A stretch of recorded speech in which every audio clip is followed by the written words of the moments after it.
경제부 김도균 기자 나와 있습니다. 예, 안녕하십니까. 산업 IT팀 김도균입니다. 아, 네, 그러시군요. 네. 일단 오늘 반도체에 관한 얘기를 좀 해볼 텐데 반도체가 요즘 핫하긴 해요. 예. 요즘 핫한 이슈이긴 한데 오늘 주식시장부터 짧게 얘기를 좀 해보고 가겠습니다. 반도체 오늘 주식시장 어땠습니까? 반도체 관련주가? 오늘은 역시나 어제부터도 살짝 좀 흔들리는 모습이 있었는데요. 삼성전자와 하이닉스 얘기만 해보면 오늘은 저는 별로 좋아하진 않는 단어입니다만 조정이라고들 조정. 네. 표현하죠. 떨어진 거죠? 예. 네. 시작할 때부터 한 1% 넘게 하락해서 그러니까 원래 삼성전자 같은 경우에는 6만 원이 되게 중요한 선이었고요. 그다음에 예전가로 따지면 300만 원이니까. 그다음에 그 옛날 기준으로 300만 원이 6만 원이군요. 예, 그렇습니다.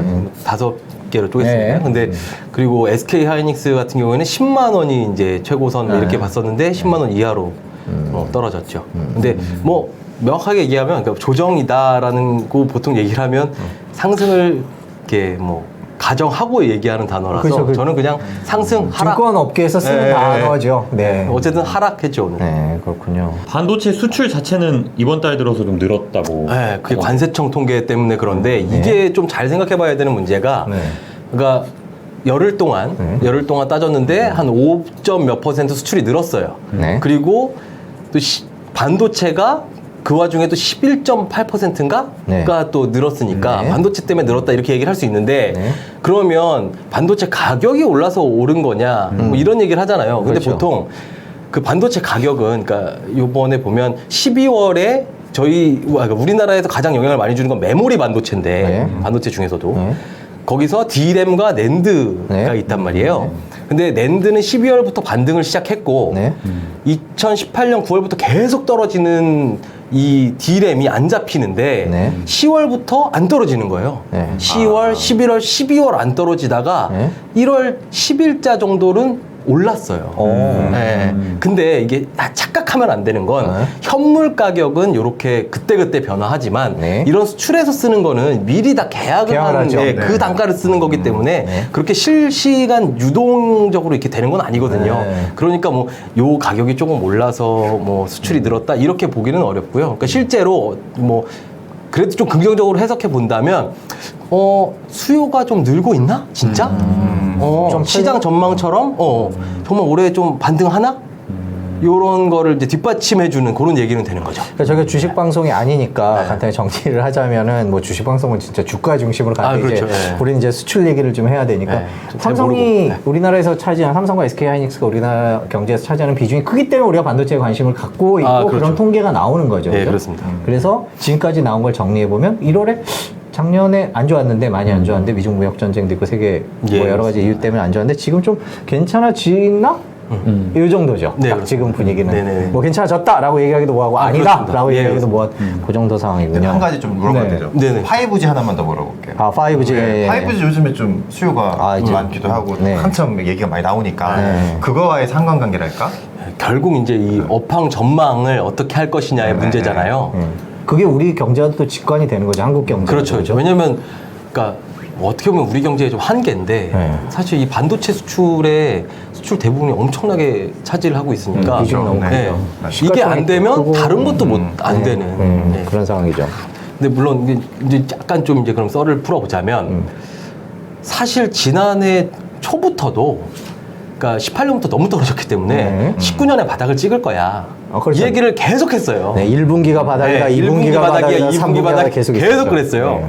근데 바닥이 안 와. 계속 떨어져. 재고는 계속 쌓이고 그러다 보니까 가격은 떨어지고 상황은 안 좋아지고. 근데 진짜 이제 2018년, 19년이 안 좋았기 때문에 2020년은 좋을 수밖에 없어. 이런 컨센서스는 사실 전문가들이 다 비슷하게 가지고 있었어요.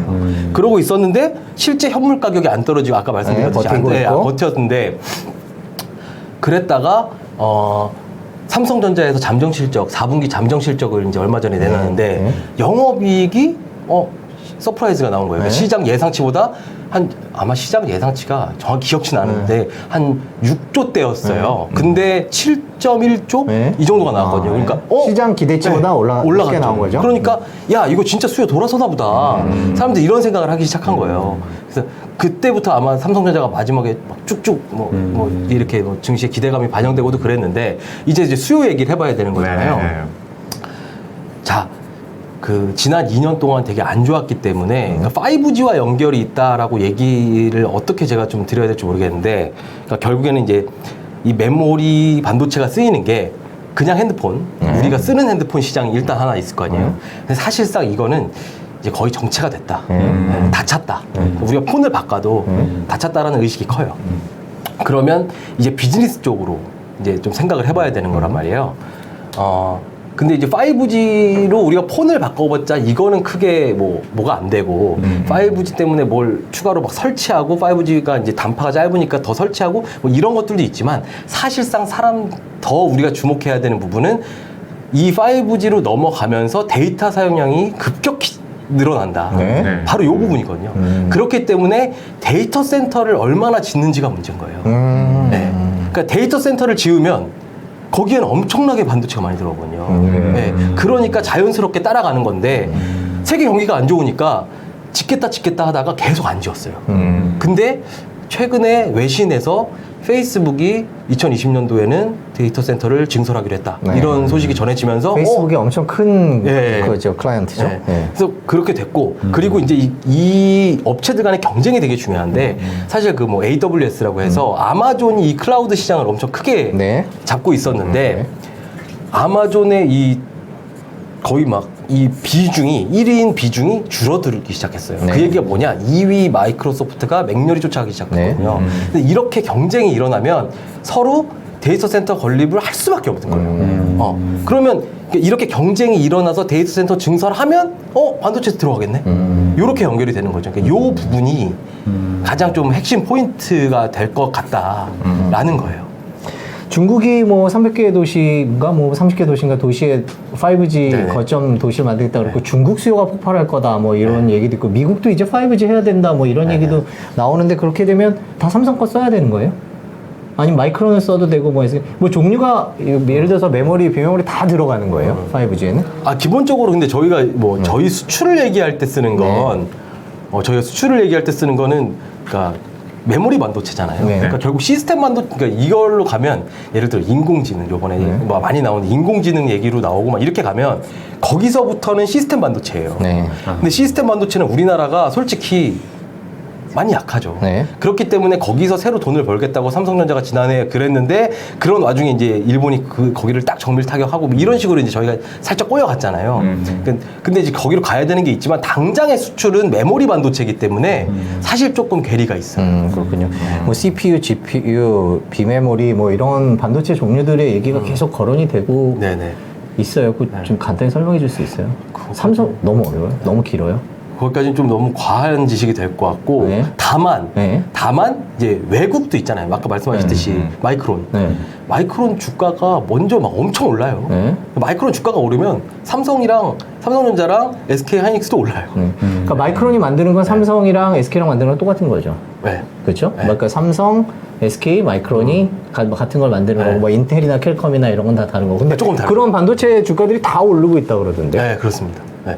근데 그러니까 뭐 기본적으로 4차 산업혁명 뭐 이런 얘기를 하면 그 아까 전에 얘기해 드렸듯이 그런 시스템 반도체, 그러니까 우리 그 요즘에 저 디포트를 하나 하려고 그러다가 사실 그림이 안 돼가지고 좀 못했는데 AI 반도체라는 걸 제가 발제를 한번 했었어요. 요즘에는 이제 반도체도 AI 반도체 경쟁 시대다. 그래서 인텔, 퀄컴 이런 데는 다 그런 시스템 반도체에서도 더 훨씬 앞서 나간 AI 반도체를 하고 있고 심지어 이 AI 반도체는 그냥 그런 기존의 반도체 회사뿐만 아니라 저희 네이버도 그걸 기술 개발을 하고 있고요. 네. 뭐 외국의 구글이라든가 이런 데에서도 거기에는 투자를 하고 있어요. 네. 그만큼 필수적이기 때문에. 근데 지금 요 문제랑 살짝 다르긴 하지만. 근데 사실 뭐 저희 삼성전자 주가가 나오고 영업 장정 실적이 나오기 전에 마이크론이 4분기 실적 발표를 하면서 이제 컨퍼런스 콜을 했는데 생각보다 잘 나온 거예요. 그리고 여기서 발표를 수요가 생각보다 빨리 돌아서고 있다 이 얘기를 했어요. 그러면서 얘네가 이렇다면 우리도 당연히 반사에 있을 수밖에 없겠구나 이 생각을 했던 거고 그리고 동시에 그때 무슨 얘기를 했냐면 중국 화웨이와 우리가 뭘 같이 뭐 좀 해보려고 한다 이런 얘기를 했단 말이에요. 아니 화웨이는 트럼프가 완전히 마이크론이 그렇게 닫으라고 했던 데인데 저렇게 얘기한다는 건 진짜 미중 무역 협상이 이루어질 수밖에 없겠구나 이런 이제 훈풍도 있었던 거죠. 하여튼 정리를 해보면 저희가 뭐 어렵고 복잡한 얘기들을 많이 했는데 세계에 있는 다양한 종류의 반도체를 만드는 회사들의 주가가 일제히 오르고 있고 그거는 4차 산업혁명에 기반을 둔 각종 시스템들이 이제 본격적으로 우리 생활에 들어올 것이다. 그러니까 뭐 예를 들면 5G도 본격화될 것이고 자율주행차도 필요한 것이고 그리고 뭐 반도체들도 DDR5로 가야 되는 거고 뭐 여러 가지 얘기들이 있어서 궁극적으로는 그게 뭐 4차 산업혁명의 쌀이라고 불리는 반도체가 잘 될 것이다. 이런 전제가 깔려 있는 거죠. 네네. 근데 이제 정말 잘 설명해 주시고 마무리 잘 해주셨는데. 마무리 아닙니다. 다음 질문은 핵심적인 질문으로 넘어가기 위한 정답입니다. 그런 거구나. 지금 사도 되느냐, 뭐 이제 이런 거 이제 물어보려고. 그 전에, 네. 일단은 뭐 4차 산업혁명 때문에, 5G 때문에, 이렇게 얘기하면 거의 뭐 사실 언제 엄청 됐는데? 오래된 얘기예요. 그렇게 설명하면. 그러니까 몇 년 됐는데 아직 네. 무슨 자율주행차 사람들 제도 그러니까 그렇게 얘기하면 진짜 솔직히 저는 너무 무책임하다고 생각을 하고요. 죄송해요. 아니 그게 아니라 예. 네. 실제로 그럼 이제 뭐 좀 비난을 받을 수도 있는 그럴 수 문제라서 있죠. 근데 워낙 바닥을 찍었기 때문에 이것보다는 좋아질 거다라는 게 사실 기저효과도 깔려있겠죠. 그렇게 깔려 있는 거고 지표상은 무조건 좋아진다 이게 좀 있는 거고 그리고 이제 2년 동안 데이터 센터를 안 지었단 말이에요. 그러니까 이거는 이제 지을 수밖에 없다라는 것도 깔려 있는 거예요. 그리고 이제 그렇다면 근데 여전히 뭐 한계도 있어요. 왜냐하면 수요 공급이라는 건 언제 어떻게 바뀔지 모르는 거예요. 갑자기 이러다가 데이터 센터 정말 안 짓는다. 그렇게 되면 또 작년처럼 그냥 미뤄지는 겁니다. 미뤄지는 거죠. 네. 언젠가는 다가올 미래 아닌가요? 그렇게 봐야 되겠죠. 그 다음에 두 번째로는 그리고 이 재고 상황이 아직은 그렇게 순탄치 않습니다. 재고가 아직 많이 남아 있군요. 그러니까 그 국내 뭐 반도체 재고 지수라는 게 있는데 제가 잘 봐야 돼요. 7월, 9월, 11월. 7월에 한 160 뭐 이랬어요. 그랬다가 그게 100 가까이로 9월에 떨어졌었다가 11월 통계청에 나온 거는 다시 한 140 이렇게 올라갔단 말이에요. 그러니까 그 전에 그 반도체 슈퍼 사이클이 한 번 있었잖아요. 뭐 2017년에 막 이렇게 해가지고 그때 너무 많이 설비 투자를 해놓은 게 있어서 재고가 너무 심각하게 쌓여 있는 거죠. 근데 사실 이게 앞으로도 저희가 잘 지켜봐야 되는 문제인 게 설비 투자를 해놨기 때문에 지금 어떤 식으로 사실 억지로 감산하고 있거든요.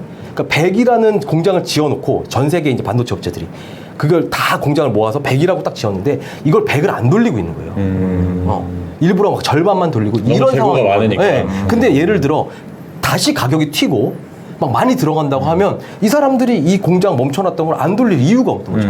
그러면 되게 쉽게 또다시 공급 과잉으로 빠질 수 있는 그런 위험성도 존재한다. 지금 삼성이나 이런 다른 업체 설비 투자를 좀 늘린다는 보도도 좀 최근에 몇 번 네, 나왔었는데. 삼성이 이제 적극적으로 설비 투자를 늘리는 건 바로 그 시스템 반도체 시스템 부분입니다. 네.